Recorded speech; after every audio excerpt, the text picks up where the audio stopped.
Hola, Xenaquís. Avui us parlarem de 4 begudes tradicionals irlandeses. La primera és el potin. És aquesta ampolla que tinc aquí a les mans. És un aiguardent fet a base de cereals o patates, o en aquest cas de fruits secs. És famós a Irlanda pel seu alt contingut en alcohol i va estar durant 300 anys il·legalitzada per l'Imperi Britànic.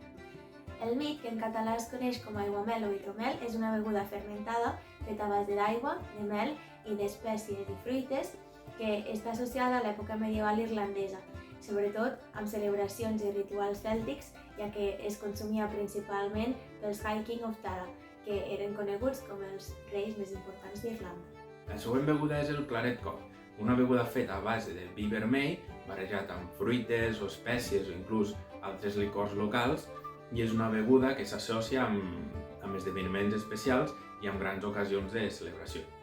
L'última beguda és Buckling Wine, que és un vi fet a partir de trèvols d'aigua que són molt comuns en les zones pantanoses d'Irlanda i que es consumia bàsicament com una beguda casolana.